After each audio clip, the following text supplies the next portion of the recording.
Uy, qué largo que está. Ahí estamos. Bien.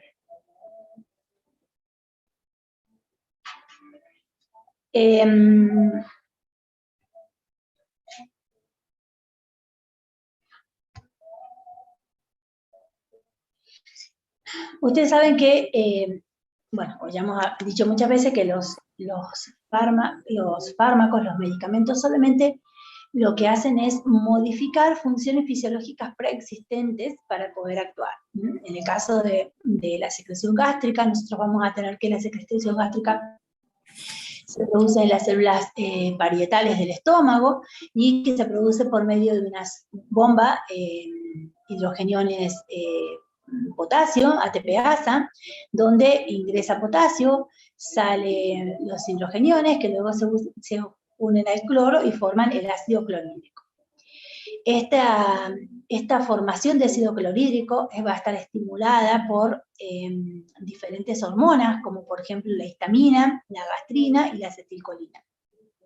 Estas estimulan de diferente manera a las células parietales para generar la secreción de ácido clorhídrico. También tenemos un control neuronal por medio del vago y un control endocrinológico por medio de la somatostatina y de la prostaglandina. La somatostatina y las prostaglandinas inhiben la secreción gástrica, mientras que el control neuronal del vago la estimula. Vieron que ahora está muy de moda esto del tercer cerebro, que está en relación directa con la actividad de justamente neuronal sobre el aparato digestivo, ¿no? Donde tiene mucho que ver todo lo que es la parte estrés, psicológica, en las enfermedades autoinmunes y la flora intestinal y todo esto que está relacionado con la secreción humoral, neuronal principalmente del vago. Por eso cuando estamos estresados, nerviosos por rendir un examen, a mucha gente le produce gastritis o diarrea o constipación, ¿no? Están directamente relacionados con el estrés. Bueno, entonces si nosotros queremos modificar esta función de la secreción gástrica, vamos a poder actuar o sobre la bomba de hidrogeniones potasio para generar menos ácido clorhídrico, o sobre algunos de los receptores que le estimulan, como por ejemplo la histamina.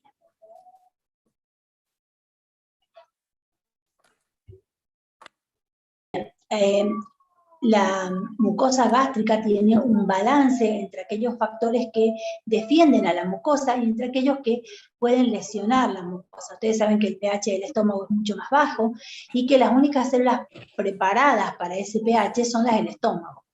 Ni el esófago ni el intestino están preparados para este pH que tiene el aparato para este pH tan bajo que tiene el estómago. Por eso es que cuando tenemos lesiones gástricas, hernia de hiato o reflujo gastroesofágico que se lesiona constantemente el esófago, se predispone a lesiones malignas, o también a cualquier pequeña lesión de la mucosa va a producir una úlcera sobre el resto de la pared gástrica. Los factores que defienden la mucosa, que protegen a la mucosa y que permiten tener este pH tan bajo en el estómago, es el muco y el bicarbonato que se generan en las paredes, el flujo sanguíneo que tienen las paredes del estómago, que es muy importante, es un flujo muy abundante. También el recambio celular que tienen las células parietales, que todo el tiempo se van recambiando, y las prostaglandinas, que como ya habíamos visto cuando vimos AINES, las prostaglandinas son factores de defensa de la secreción de la mucosa gástrica, entre otras funciones que cumplen las prostaglandinas.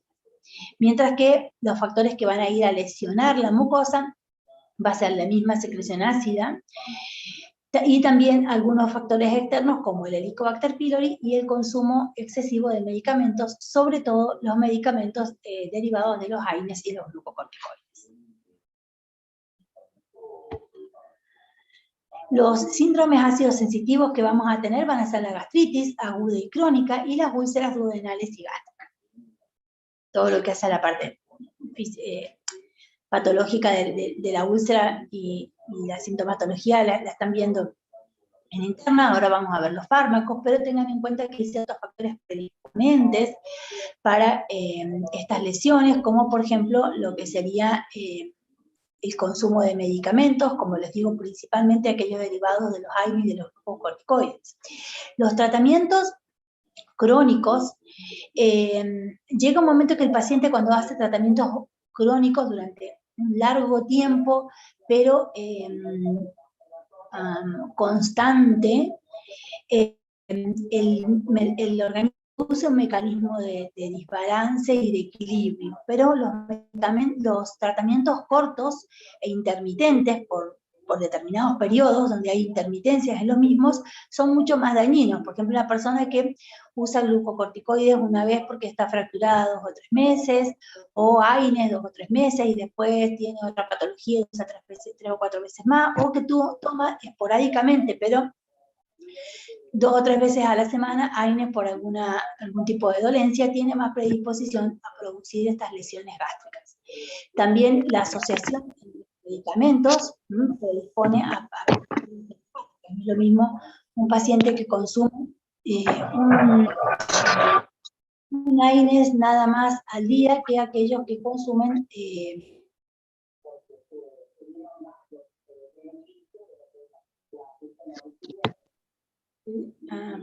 bueno, no es lo mismo que aquellos que consumen un solo tipo de medicamentos. Sobre todo, otro de los factores predisponentes es la edad, y que encima esto también aumenta el consumo de medicamentos, entonces también predispone más a los síndromes ácidos sensitivos. El objetivo del tratamiento, cuando integramos un tratamiento, lo que vamos a hacer, por un lado, es aliviar el dolor, prevenir las recaídas, porque los pacientes suelen generar recaídas si usan medicamentos, como les decía, de forma intermitente. Alguien que tiene prendido el micrófono, fíjense, porque no lo encuentro para desactivárselo. No lo encuentro.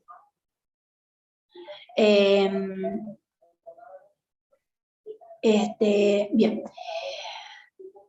Prevenir las complicaciones, ¿sí? O sea, si un paciente tiene gastritis, prevenir que se produzca una úlcera, y si el paciente tiene úlcera, prevenir que se produzca una lesión, que esta úlcera se aumente su tamaño y pueda perforarse o producir hemorragias, y cicatrizar las lesiones preexistentes. Dentro de lo que son las líneas de tratamiento, vamos a tener todo lo que es el tratamiento dietético, que es muy importante, evitar el consumo de ácidos. Estos tratamientos van a mejorar mucho la sintomatología. Evitar el estrés, esto es un factor muy complicado porque es muy difícil evitarle o sacarle el estrés a los pacientes.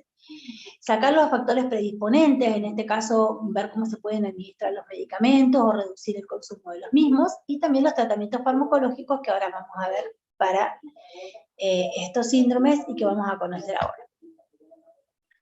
Bien, dentro de los fármacos que podemos utilizar para estos síndromes vamos a tener, por un lado, aquellos que inhiben la secreción ácida, como los antihistamínicos y los inhibidores de la bomba de protones.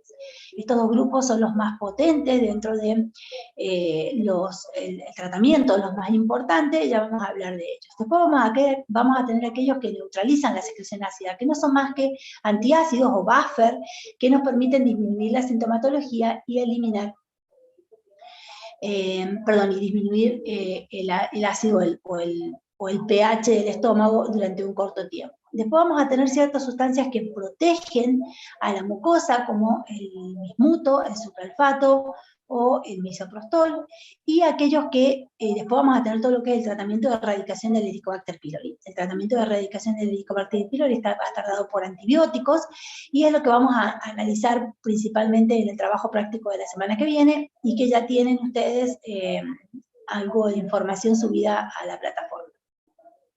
Bien, vamos a hablar de todos estos fármacos.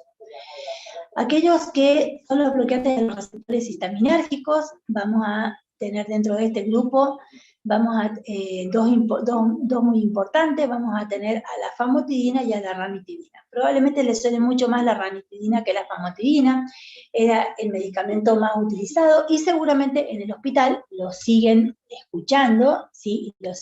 Porque es el que se sigue utilizando. Estos medicamentos son inhibidores o bloqueantes de los receptores histaminérgicos y de esa manera producen la disminución de la secreción ácida.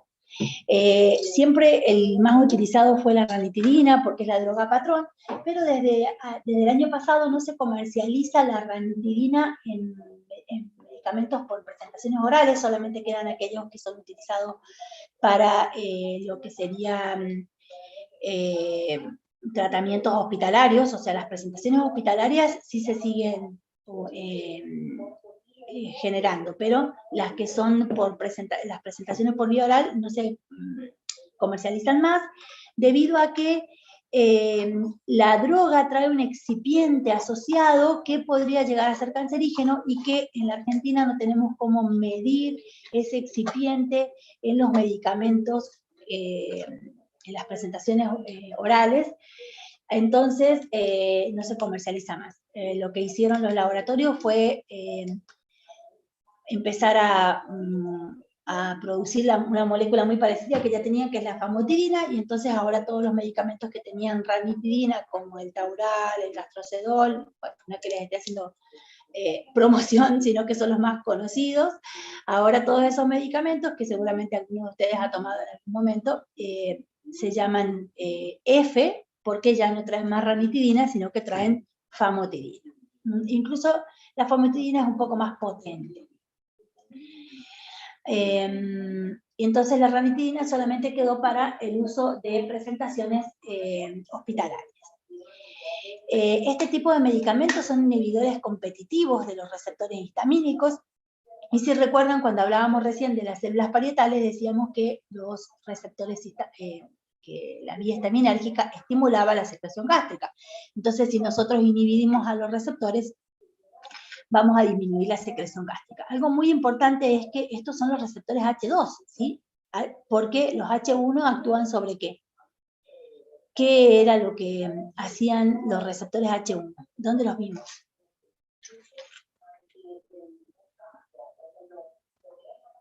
¿Quién se acuerda? ¿Nadie se acuerda? ¿Dónde vimos los receptores H1? Sería el sistema nervioso, profe. Pero no... Ay, no te escuché, Zuliet. ¿Cómo? ¿Sería el sistema nervioso? Bueno, los receptores histamínicos se encuentran también en el sistema nervioso, pero en realidad los más importantes los vimos en... Liso. Mediadores de la inflamación, sería. Exactamente, como mediadores de la inflamación y que están relacionados con los procesos histamínicos, alérgicos, inflamatorios. Entonces, fíjense en que los receptores histamínicos vamos a tenerlos en muchos lugares, seguramente se acuerdan todos del año pasado que lo vieron en fármaco general, pero vamos a tener los receptores histaminérgicos H1 que vamos a tener como parte de los procesos de inflamación, y también a nivel del sistema nervioso central, que eran receptores excitadores, ¿sí? Que producían todo lo que era excitabilidad, ansiedad, propia de las reacciones inflamatorias, y después vamos a tener todo lo que son los receptores H2, que se encuentran principalmente en el aparato digestivo y que no tienen nada que ver con los procesos inflamatorios. Por eso es para que lo tengan en cuenta cuando lo repasen. En un rato se va a cortar el Zoom porque estoy usando mi Zoom personal, así que apenas se corte, ingresen todos rápidamente otra vez al mismo link para que podamos reiniciar rápido la clase, ¿sí? Igual todavía faltan 10 minutos. Bueno, entonces estos receptores, estos fármacos van a inhibir en forma competitiva estos receptores, también inhiben la descarga mediada por gastrina, que es otro de las hormonas intervinientes en la regulación, y en menor medida inhiben a las mediadas por acetilcolina. Son muy selectivos para los receptores H2, ¿sí? Estas drogas son específicamente selectivas a los receptores H2 y por acción fisiológica van a regular esta secreción gástrica. También inhiben la secreción, o lo que van a hacer es inhibir la secreción gástrica basal o en ayuna y también la nocturna, ¿sí? Recuerden que el paciente antes de comer, después de muchas horas de ayuna, va a tener mucha secreción gástrica. Disminuye tanto el volumen del jugo gástrico como también la concentración de los hidrogeniones y no hay hipergastrinemia, ¿no? O sea que no aumenta la secreción de gastrina. Dentro de lo que es la cinética de estos fármacos, tienen una absorción bastante rápida, una concentración aproximadamente a las 2 horas, una concentración máxima a las 2 horas, un tiempo de vida media que puede ir a más o menos entre las 2 a las 3 horas, y que atraviesa la barrera hematoencefálica, que también concentran en leche, porque son sustancias muy liposolubles. Por lo tanto, en las embarazadas hay que tener cuidado cuando lo utilizamos. Igual ahora vamos a ver que son sustancias, son fármacos permitidos. ¿Se acuerdan cuando hablábamos, que ya vimos la clase de fármacos para el embarazo y la lactancia? Podíamos utilizarlos, eran clase B. Tienen metabolismo hepático, principalmente un metabolismo hepático importante, el primer paso hepático importante, y en gran parte se eliminan en forma intacta, por orina. Dentro de lo que son los efectos adversos, tienen muy poca incidencia y muy poca importancia. La cimetidina, que prácticamente no se comercializa, tiene un poco menos que el resto. Dentro de lo que es los efectos más comunes son los trastornos gastrointestinales, cefaleas, algo de náuseas, y también alteraciones en la lactancia y prurito, ya que, si ustedes recuerdan, los receptores histamínicos a nivel, los H2 a nivel central, podían producir aumento de la liberación de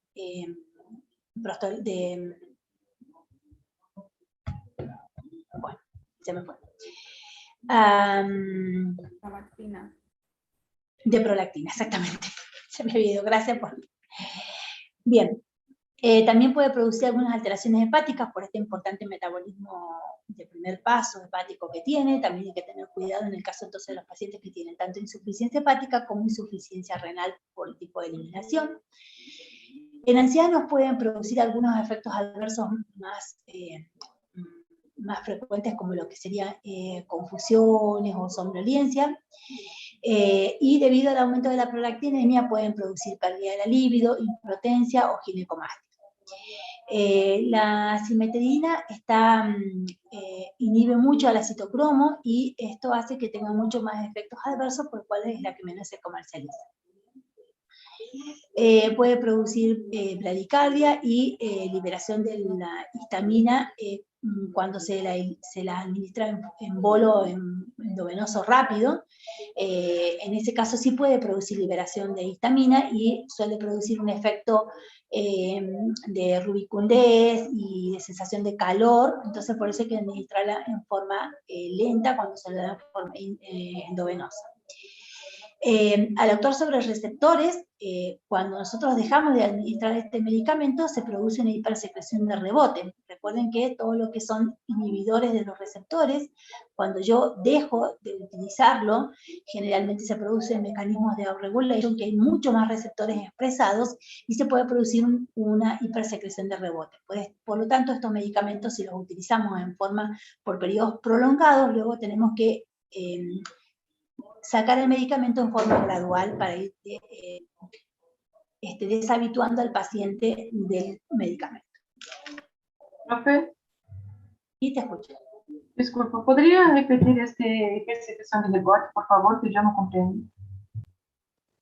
¿El efecto rebote? Sí, por favor. El efecto rebote era el mecanismo que es lo que habían visto también en fármaco general. Siempre que un medicamento actúa inhibiendo receptores, ¿qué va a pasar? Inhibe a los receptores durante mucho tiempo. Entonces se producían estos mecanismos de upregulation, ¿se acuerdan que lo veían en el fármaco? En general, donde al estar inhibidos los receptores se van a expresar más receptores. Entonces, cuando yo empiezo con el medicamento, tengo 10 receptores. Los bloqueo a estos receptores y el organismo genera más receptores. Vamos a tener después 12, 13, 15, que yo los sigo bloqueando para ejercer su efecto. Entonces, cuando dejo de dar el medicamento, ya voy a tener muchos más receptores, y esto van a producir un efecto de rebote, o sea, van a tener un efecto mucho mayor que el que tenía antes de empezar con el tratamiento, porque cuando yo empecé con el tratamiento tenía 10 receptores y ahora tengo 12 o 13 o 15. ¿Sí? Esto pasa para todo. En este caso, como estamos actuando sobre receptores de la secreción gástrica, lo que van a hacer es que van a generar un aumento de la secreción gástrica, pero también se produce para los receptores, acuérdense cuando hablábamos de los betabloqueantes, ¿sí? Se produce para los receptores para los betabloqueantes, para los AT1, para todos los fármacos que actúan sobre el receptor, ¿sí? Siempre hay que deshabituarlo al paciente en forma lenta o gradual, y algo muy importante, decirle al paciente que no abandone el tratamiento por sí solo o que no se olvide de tomar un medicamento, porque una de las dosis. Porque en este caso, que estamos hablando de secreción, de inhibidores de la secreción gástrica, lo que más le podrá llegar a pasar es producirle más gastritis ese día. Pero cuando nosotros hablamos de otros medicamentos como antihipertensivos o betabloqueantes, lo que vamos a tener es un efecto de rebote donde va a tener el paciente una crisis hipertensiva. Entonces, no deben olvidarse que siempre que los medicamentos actúen bloqueando receptores, podemos tener un efecto rebote cuando dejamos de administrar el medicamento.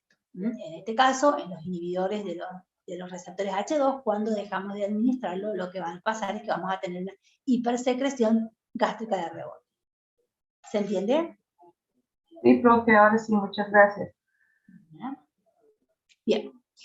Y vamos con los inhibidores de la bomba de protones. Estos fármacos son muy utilizados, seguramente que conocen un montón. Tenemos el omeprazol, el pantoprazol, el lansoprazol, el dexoprazol, el esomeprazol, o el llevaprazol, y todos los prazoles que se les ocurran, porque, como les he contado muchas veces, cuando estos medicamentos salen a comercializarse, el creador del grupo tiene la patente durante 10 años, entonces los dueños de la droga de omeprazol,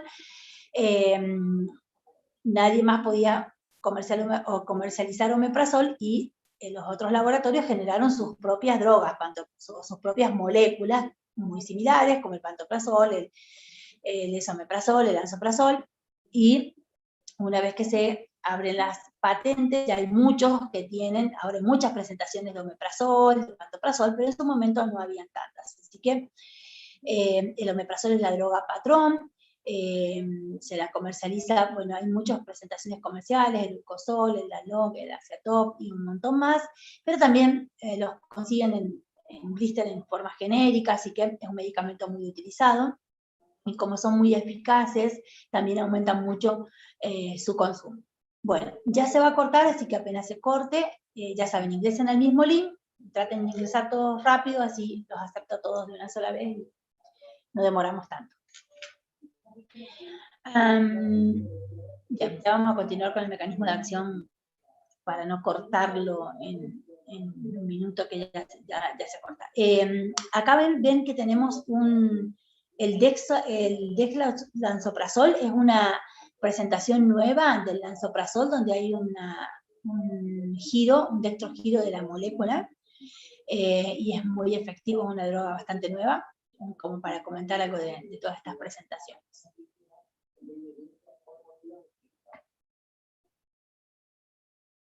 Qué raro que no sé.